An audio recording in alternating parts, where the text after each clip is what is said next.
banget pemirsa. Nah, ini udah hari kedua ya bulan puasa. Pasti banyak banget ya yang tubuh kita tuh beradaptasi gitu ya. Tapi harus tetap sehat, tetap semangat dong. Yes, betul. Tapi kadang-kadang nih adaptasinya itu bukan cuma pola makannya juga loh, tapi pola tidurnya kita. Iya. Ya kan? Jadi itu juga berubah ya? jadi berubah gitu. Yang Iya. tadinya biasanya mungkin di sini ada yang tidurnya jam 10, jam 11 atau bahkan jam 12. Udah nggak bisa lagi loh itu ya. Nah, jangan khawatir, ada obat-obatan herbal, ramuan yang bisa kita dapatkan di negeri tercinta ini. Yes, yang bisa membantu ya untuk Anda betul. tidur dengan nyenyak. Iya. Makanya hari ini kita sudah ada Dokter Mute. Ini ahli herbal kita. Ahli herbal kita. Halo Dokter Mute. Halo. Apa kabar, Dok? Baik, alhamdulillah sehat. Oke. Ini ada fakta atau mitos nih dok yang beredar tentang ramuan-ramuan ini. Yang pertama, ramuan daun mint hangat disertai dengan madu dapat membuat tubuh rileks sehingga seseorang mudah untuk tidur. Ini fakta atau mitos dok? Ya, ini fakta ya. Wow. Fakta. Nah berarti ini bisa diminum ya dok ya kalau misalnya kita mau tidur gitu? Iya, bisa. Jadi kan gimana nih cara bikinnya dok? Baik, ini daun mint ya. Mungkin semua juga udah pernah tahu daun mint seperti ini yang biasa kalau kita pergi minum dapat di minuman ya. Iya. Nah, daun mint ini mengandung namanya flavonoid, kemudian juga alkaloid gitu kan. Nah, dia fungsinya juga untuk berikatan pada reseptor yang membuat kita ngantuk, namanya reseptor GABA. Nah, kemudian kita kombinasikan dengan madu. Madu ini mengandung senyawa yang namanya triptofan. Triptofan ini fungsinya untuk membentuk namanya serotonin dan melatonin ya. Mungkin sudah tidak asing ya. Jadi untuk membantu hormon pembantu tidur ya. Oke, nah ini daun mintnya tadi yang dimasukin ada takarannya nggak sih? Iya, 5 gram ya, sekitar 5 gram, kemudian diseduh saja. 5 gram sekitar berapa daun? Lebih pastinya ditimbang ya, mungkin sekitar 10 ya, daun. 10 daun ya, kurang lebih seperti itu, tapi lebih pastinya memang harusnya baiknya ditimbang.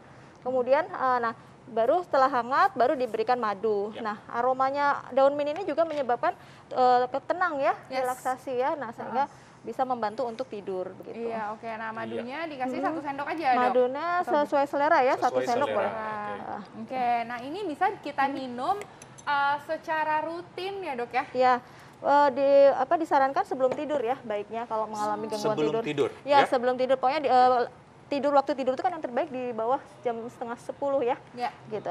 Setengah 11. Jadi di bawah itu ya sekitar. Nah, kalau misalnya tadi ya kita sempat bahas sih, Dok ya, mengenai tidur itu kan kita pasti bangun jam 3 pagi ya, Dok. Tapi kan orang dewasa itu pasti butuh minimal 6 sampai 8 jam untuk tidur malamnya. Berarti kita itu harus sudah mulai tidurnya itu tuh jam 9 atau jam 10 itu udah paling telat ya, Dok ya. Nah, baiknya berarti dia diminumnya 1 jam sebelum atau pas lagi buka atau gimana tuh, Dok? Baiknya setelah taraweh ya, agar pada saat kita taraweh juga tidak ngantuk ya. Sebelum sholat taraweh? Setelah sholat taraweh. Setelah sholat taraweh. Iya, nanti dia pas sholat taraweh langsung ngantuk ya, Dok ya. Jadi ini efeknya seketika gitu, Dok? Jadi sebetulnya ada kalau herbal itu kan nggak instan ya efeknya, jadi memang ada prosesnya, mungkin sekitar 1 jaman ya gitu. Sekitar 1 jam. Berarti 1 jam sebelum tidur disarankan ya? Boleh, disarankan boleh. Oke. Ya, ada fakta mitos selanjutnya nih, Dok. Yes. Konsumsi buah atau ramuan biji pala itu dapat mengatasi sulit tidur. Ya, ini fakta ya, memang fakta sudah ya? Fakta. Memang kalau pala kan memang tidak asing lagi ya untuk mengatasi gangguan tidur karena dia memiliki zat aktif yang namanya miristisin ya. Nah, miristisin ini fungsinya memang untuk mengatasi depresi biasanya ya, kemudian kesulitan tidur. Nah, begitu. Caranya biasanya kalau yang sudah dilakukan uji ini ramuan ini sudah diuji ya. Jadi biji pala yang sudah dihaluskan sekitar 2 gram. 2 gram itu sekitar setengah sendok teh ya. Kemudian 1 sendok teh. Setengah sendok teh. Setengah sendok ya, teh. Kemudian pegagan ya. Nah, pegagan ini juga apa, Dok? Pegagan. Pegagan. Daun pegagan ya. Daun pegagan. Nah, daun pegagan ini mengandung flavonoid. Nah, flavonoid itu juga fungsinya untuk relaksasi kan. Kemudian juga karena dia sebagai herbal adaptogen ya. Adaptogen itu ada untuk mengadap tubuh kita tuh untuk stres ya, menghadapi stres. Merilis stres. Nah, kemudian ini ada tanaman yang disebut lenglengan ya. Lenglengan. Lenglengan. Oke. Ya, tahan leng-lengan. Nah, Ini bisa didapatkan di mana ya, Dok? sebetulnya ini mungkin Di sini dok. Ini loh. Lengan tuh, Dokter Oh, Ali. ini lengan ya. sebenarnya tanaman herbal itu banyak ada di sekitar kita ya. Cuman karena kita tidak mengetahui ya, Iya. jadi sepertinya sudah pernah lihat tapi namanya Oke, kadang-kadang nanti tidak bisa tahu di-search ya, Leng-lengan ya. Nah, ini direbus dengan menggunakan 2 gelas air. 2 gelas air, kemudian ditunggu sampai mendidih sampai airnya tinggal setengahnya. Nah, baru dikonsumsi 1 jam menjelang tidur ya, begitu. Oke, nah ini nanti kita lihat nih prosesnya ya dok ya. Nanti pasti kita akan lihat ya dok ya, dan juga ini dikonsumsinya sebenarnya seperti apa ya kan, penyajiannya seperti apa, Ya. nanti saat lagi kita akan bahasnya, tetap di Hidup Sehat. Masih bersama kami di Hidup Sehat, masih membahas mengenai herbal-herbal alami, ramuan yang ada di negeri tercinta ini yang ternyata bisa mengatasi insomnia, apalagi pada saat puasa. Yes, gangguan Nah, tidur. masih meracik ini ya, Dokter Alin ya, Dokter Mutia ya. Ya, dan itu tadi kita udah membuat yang namanya ramuan pala ya. Pala dan apa ya tadi, Dok? Dan leng-lengan. Lengan? Yes. Leng-lengan. Sama pegagan juga. Pegagan, oke. Nah, ini udah jadi ya dok ya.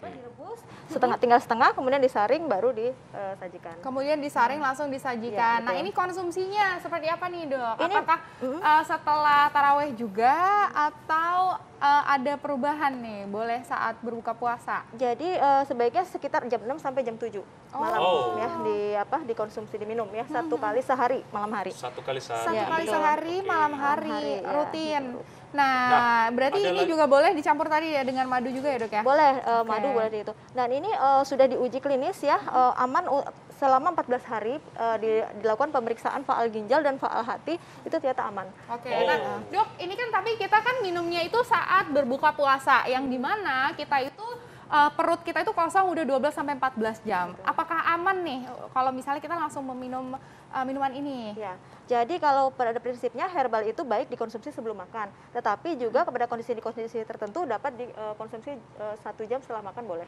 1 jam setelah makan Iya. boleh ya, untuk pribadi yang sensitif ya mungkin ya. Oke. Minumnya setelah 1 jam setelah Setelah makan. 1 jam setelah makan. Yes, Oke, betul banget. nah terima kasih ini- dokter. Ya. Dokter, ini udah banyak banget ya, berarti kita udah sampai bikin 2 loh ya. ramuan herbal. Yes, Bisa Anda betul. praktekkan di rumah ya. Iya, nah mungkin dokter ada tips terakhir nih dok untuk penderita gangguan tidur gitu kan yang ingin memanfaatkan herbal. Iya. Silakan dok. Jadi gangguan tidur itu kan yang pertama yang harus kita rubah adalah pola stres ya, karena Yes. stres itu sangat menentukan, sangat penting sekali untuk menjaga hormon supaya tetap seimbang agar pola tidur pun juga bisa teratur, karena nanti hubungannya sama pelepasan hormon melatonin kan ya. Iya. Yang kedua adalah pola makan. Jadi kalau pada kondisi-kondisi kurang nutrisi seperti kurang magnesium, kurang zinc, kurang vitamin B, itu juga ternyata berdampak terhadap pembuatan melatonin sehingga bisa menyebabkan secara tidak langsung menyebabkan insomnia. Nah, untuk herbal-herbal yang mungkin di sekitar kita bisa digunakan yaitu seperti pandan, jahe, mint, pala, dan